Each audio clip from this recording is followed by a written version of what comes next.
Today, we examine a case that shocked the nation and stirred an outcry for justice, the tragic and harrowing story of 10-year-old Sara Sharif, a child whose short life was marked by persistent suffering, systemic failures, and a death that would ultimately expose deep cracks in the very institutions meant to protect her. Welcome to the Deadly Diaries, where we dive into the darkest corners of true crime. Sara Sharif was born on January 11, 2013, in Slough, Berkshire, England. In the early years of her life, she lived with her mother, Olga Domin, her older brother, who had been born in 2010, and one of Olga's sons from a previous relationship. Her parents came from vastly different worlds. Her father, Irfan Sharif, was a Pakistani-born taxi driver who had relocated to the United Kingdom in 2001. Her mother, Olga Domin, was a Polish national, a woman considered by authorities to be vulnerable and have suspected learning difficulties. The two reportedly met during one of Irfan's visits to Poland. In 2009, Irfan Sharif and Olga Domin were married, but almost immediately their home became a place of fear and violence. Just 1 year into the marriage, police arrested Irfan on suspicion of assaulting both Olga and a child in their home. The incident marked the beginning of what would later be revealed as a deeply abusive relationship. In an interview with Polish media, Olga described the horrifying extent of the abuse she endured.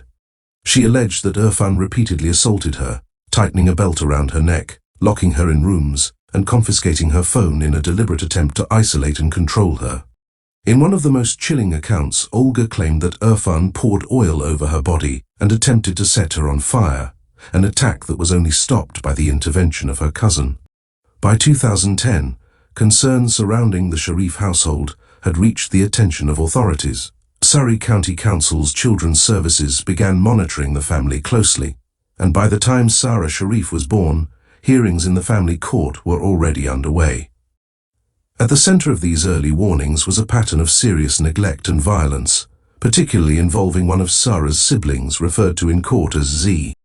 In 2010, Z, then just 3 years old, was found alone inside a shop. Later that same year, Irfan Sharif was arrested following an altercation with Olga Domin.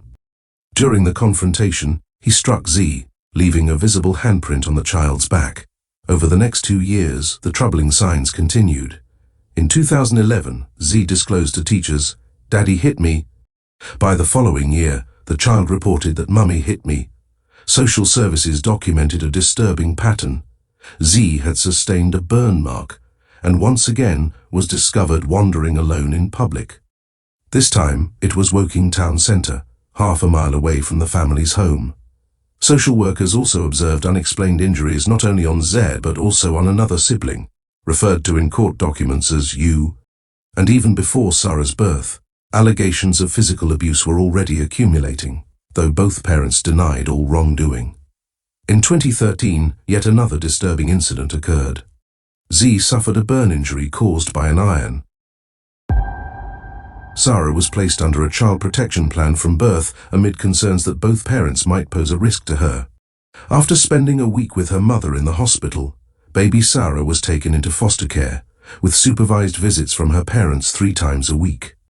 In November 2014, when Sara Sharif was nearly 2 years old, she was placed into foster care once again. This time, the move followed troubling allegations made by her older sibling, Z, who claimed they had been bitten very hard by Olga Domin and pinched and punched by Irfan Sharif. It was during this period that social workers began documenting behaviors in Sara that raised deep concern. During a supervised contact session, a note from a social worker observed that Sara flinched when her father scolded her. More disturbingly, she appeared surprised, almost bewildered, when he picked her up and cuddled her. Foster carers, too, noticed troubling signs. On both Sara and her sibling U, they saw marks that looked like cigarette burns. When questioned, Domin and Sharif insisted the injuries were simply scars left behind by chickenpox. In 2015, as care proceedings continued in court, Olga Domin made a formal accusation against Irfan Sharif. She alleged that he had physically assaulted both her and their children, and that his behavior had been violent, manipulative, and deeply controlling. After her initial placement in foster care in late 2014, Sara Sharif, still not yet 2 years old, was returned to the family home, along with her sibling, U. But Zed, the child who had been at the center of earlier allegations, was never sent back. Instead, they remained in care. The following year, the fragile family dynamic fractured even further. Sara was again placed into foster care, this time after her mother, Olga Domin, left the family home, alleging domestic violence at the hands of Irfan Sharif. In 2015, the couple separated. Their relationship, long marred by control and violence, had finally collapsed. A divorce would soon follow. After the split, custody of Sara and her brother went to Olga. Their father, Irfan, was restricted to supervised contact only. Irfan Sharif moved on with a new relationship. He began seeing Bainash Batul, a woman 12 years his junior.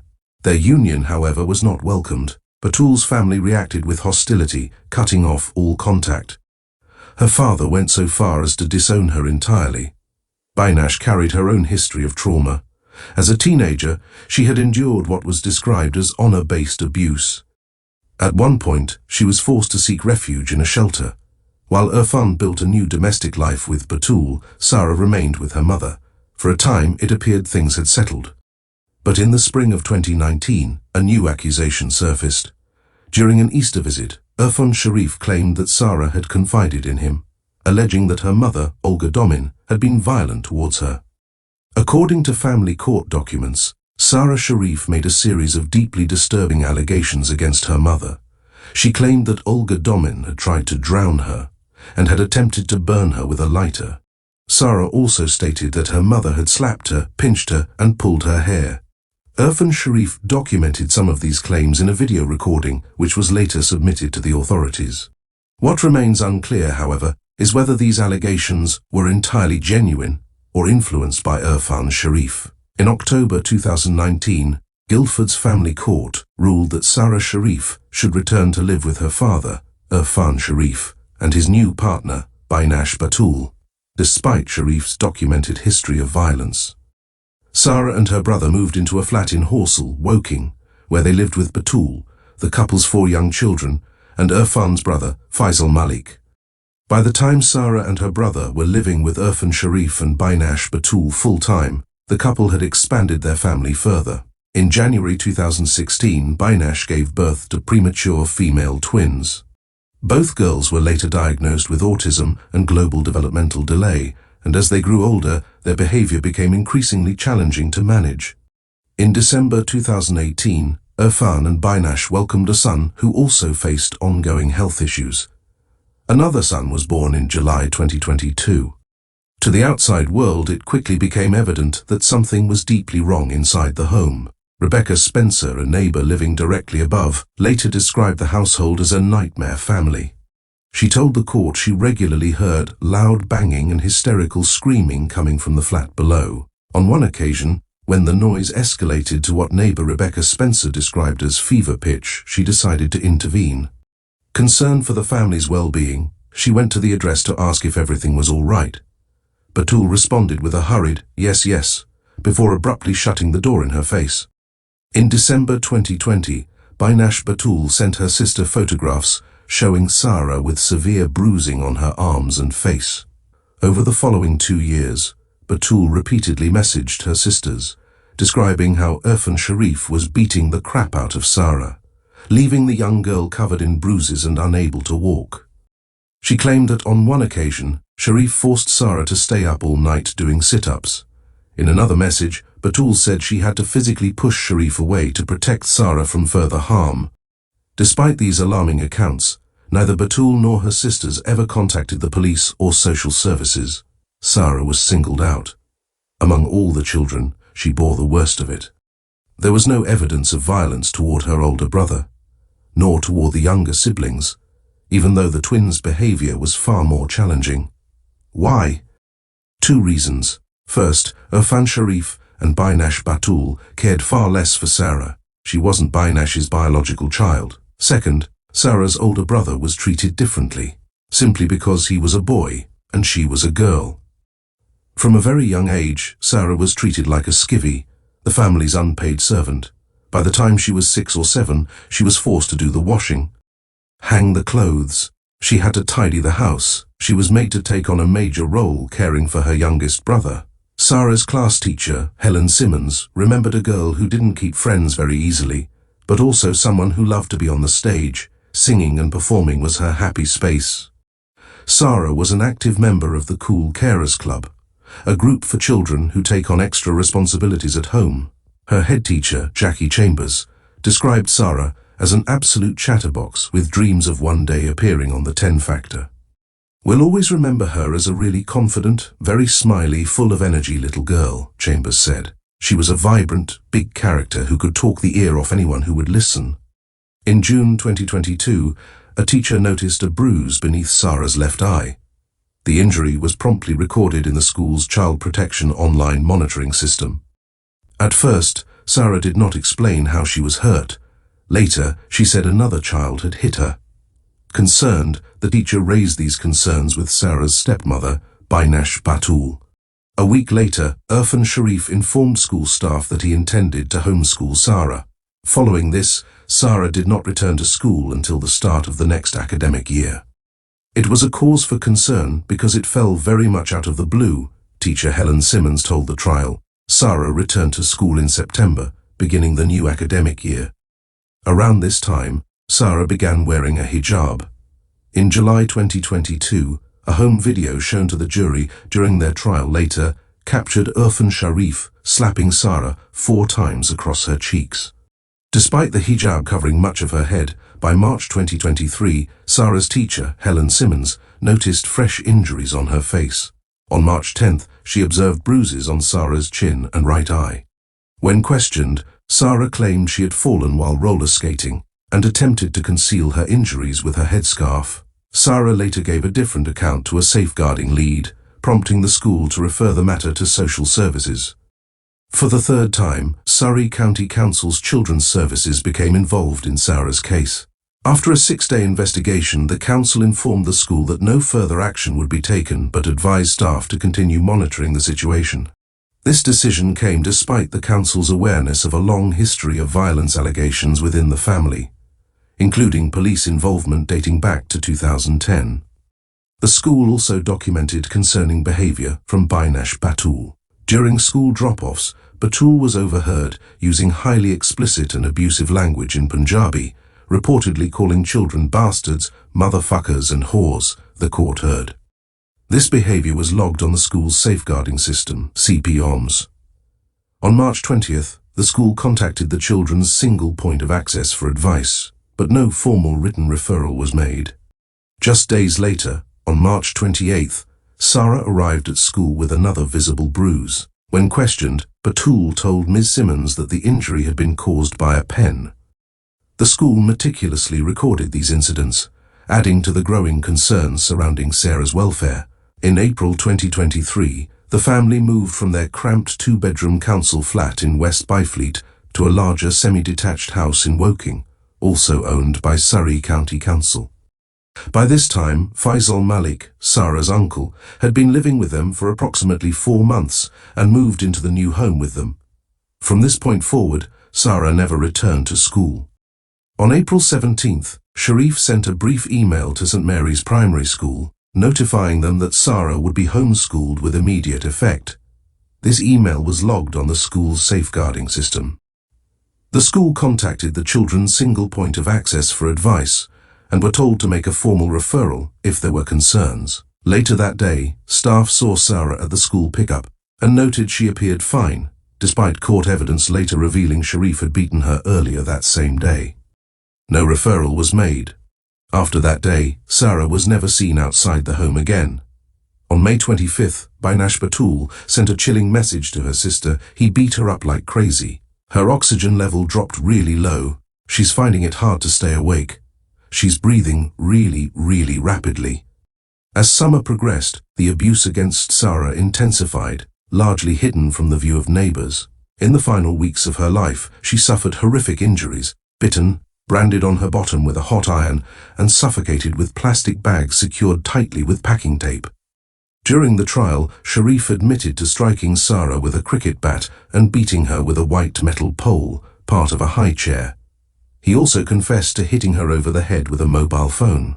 However, forensic evidence revealed the bite marks on Sara's body did not match Sharif's dental impressions. He denied any involvement in the burns caused by the iron. Sara had started vomiting and was wearing a nappy because she was soiling herself. She had suffered at least 25 broken bones and a traumatic brain injury. Despite the severity of her injuries, she was never taken to hospital.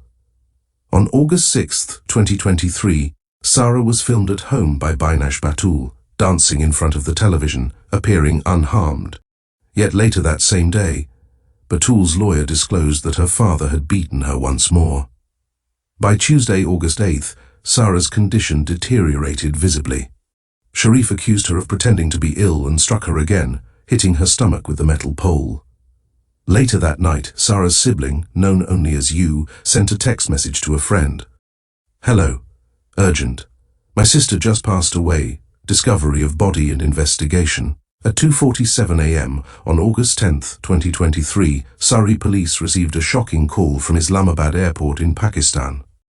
The man on the line was sobbing uncontrollably. "I've killed my daughter," he confessed. "It wasn't my intention to kill her, but I beat her up too much." He told the call handler that his aim had been to punish her. "I'm a cruel father," he admitted. The caller was Irfan Sharif. Take a deep breath. Take a deep breath and tell me what's happened. I cannot. I physically punished my daughter and she died.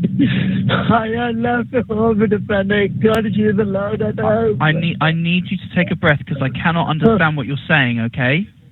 Your daughter has died. I killed my daughter. He claimed he intended to turn himself in, but he did not reveal his location. Instead, he deliberately gave the impression that he was still in the UK, falsely stating that he was calling from his son's car. By the time the call ended, the police were already knocking on the door of the Sharif family home in Woking. In a bedroom at the top of the stairs, officers found the lifeless body of 10-year-old Sara Sharif lying on the bottom bunk beneath the covers. Beside her pillow was a chilling note, penned in Irfan Sharif's handwriting. In it, he confessed to beating and killing his daughter, writing simply, "I lost it." The post-mortem revealed Sara died from complications caused by extensive injuries and neglect. Doctors documented around 100 separate injuries, including a traumatic brain injury, multiple broken bones, severe bruising, burns from a domestic iron, and human bite marks. A pediatric radiologist testified that Sara had sustained extremely rare neck injuries consistent with manual strangulation involving force beyond typical ligature marks, such as those seen in hangings. Her spinal fractures were also described as very rare, comparable to those caused by high-impact traffic collisions. A burns and plastic surgeon provided evidence that Sara had suffered significant burns to her buttocks caused by a clothes iron, likely inflicted 2 to 6 weeks before her death. The injury showed signs of neglect, with no adhesive residue found near the wound. Additionally, her feet had scald injuries from a liquid. In the final weeks of Sara's life, she was tied up, trussed with masking tape and skipping rope. She was hooded, plastic bags placed over her head, secured with tape, with a small hole ripped to allow her to breathe. Sara's DNA was found on the tape and inside one of the hoods. After Sara's death, police found a soiled nappy wrapped around her leggings in the house bins. She was forced to wear pull-up nappies because she couldn't go to the toilet while tied up. Medical evidence showed she was left to stew in her own urine and feces. Injuries to her ankles were worsened by contact with urine and feces, meaning her restraints were so tight her feet were pulled up against her bottom. Sara was left bound for long periods, even when only Binash Batul and Faisal Malik were at home. At the time of her death, Sara was severely underweight and malnourished. Dr. Carey, the pathologist, stated that Sara died from complications arising from multiple injuries and neglect. No single injury caused her death. Instead, it was the cumulative effect of countless wounds and years of abuse. The burns found on Sara were directly linked to Binash Batul. On the evening of August 8th, Sara was visibly unwell. Binash called Irfan, who arrived home, not in a rush, stopping to buy vape products on the way. When Irfan found Sara limp in Binash's arms, he did not seek medical help. Instead, in a brutal act of cruelty, he grabbed a metal pole, and beat her repeatedly on the abdomen. Moments later, Sara was dead. Faisal Malik was in the house, though likely not in the same room, when Sara died. The actions that followed were chilling. No calls to police, no ambulance. Within an hour of Sara's death, Bainash was calmly booking flights to Pakistan to flee the country, with Irfan urging her to get an earlier flight. Their chilling calm was underscored by the sound of children playing in the background. A second attempt to book flights used Faisal Malik's credit card. Then came the cover-up. Sara's body was washed and dressed in clean clothes, placed in bed. The leggings, nappy, tape and hoods were thrown away. The metal pole was hidden in an outbuilding. Faisal Malik's McDonald's uniform, wet and discarded, was found near the bins, implicating his involvement. Irfan Sharif removed the Ring doorbell to erase video evidence. There is evidence suggesting Sara's body may have been pressure washed in the backyard. Before fleeing, Irfan left a note on Sara's body. "Whoever sees this note, it's me, Irfan Sharif, who killed my daughter by beating. I'm running away because I'm scared, but I promise that I will hand over myself and take punishment." The promise? A lie. Since that day, Irfan Sharif has done everything possible to avoid justice. The next morning, the three adults took all the children and drove to Heathrow Airport. On the way, Irfan and Bainash withdrew large sums of cash from their bank accounts. They flew to Pakistan, abandoning the only home the children had ever known. No thought was given to the children's well-being or future. The twins, in particular, have been deprived of the specialist educational support arranged for them in the UK. After fleeing to Pakistan, the three adults, Sharif, Batul and Malik, hid at relatives' homes in the northern cities of Sialkot and Jhelum, according to BBC reports. Pakistani police, alerted by Interpol, launched a nationwide search. On September 9, 2023, a raid on Sharif's father's home in Jhelum led to the rescue of the 5 other children. The Pakistani government assumed custody over the children. Sharif and Batul were not present during the raid. On September 13, 2023, the trio returned to the UK, were arrested at Gatwick Airport on suspicion of murder and causing or allowing the death of a child.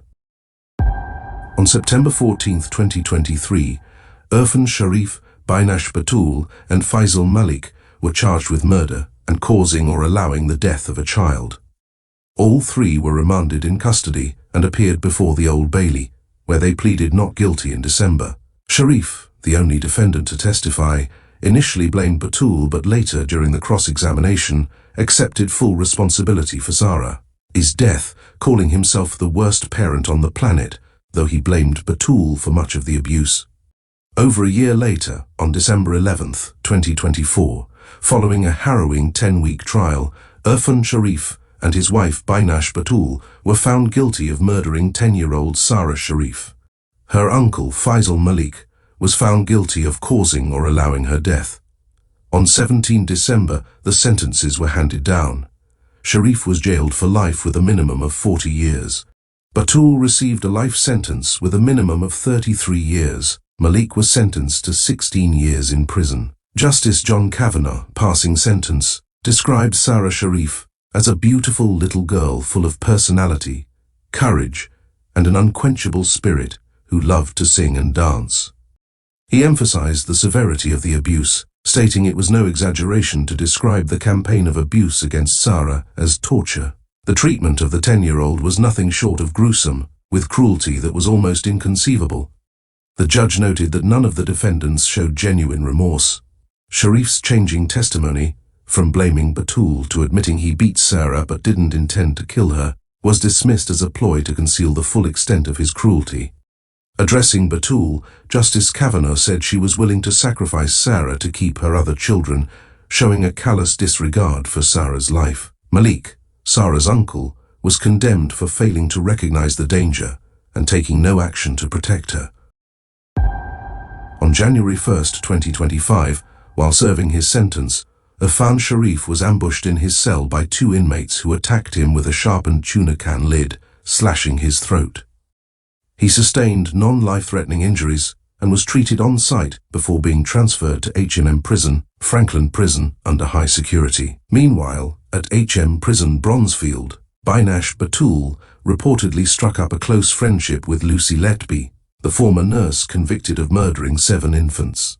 The 2 women, housed in the same secure unit for their protection, were often seen playing cards and talking together. Sara Sharif was laid to rest in eastern Poland, near the undisclosed village where her mother, Olga Domin, moved after her daughter's death. She was buried under her mother's surname, Domin. Olga now lives there with her partner and their young son. In the end, Sara Sharif's story is one of a system that saw the warning signs but looked away. Despite clear indicators of abuse, despite concerns raised and opportunities to intervene, no one truly stood up to protect her. The very institutions meant to shield children like Sara fell short. And in that failure, paired with the cruelty of those who should have loved her most, Sara lost her life. A bright, beautiful young girl, full of potential, was taken far too soon. Her voice was silenced by those who were supposed to be her guardians, and ignored by those who could have saved her. We must ask ourselves, how many more children have to suffer before we start listening, before we act with urgency and compassion? Sara deserved safety. She deserved love. She deserved to grow up. Let her story be the reminder that we must do better. Thank you for joining us on this episode of The Deadly Diaries. Don't forget to subscribe, like, and share to stay connected with stories that matter. And remember, if you or someone you know is in danger, please seek help. Until next time, stay safe, stay vigilant, and never stop asking why.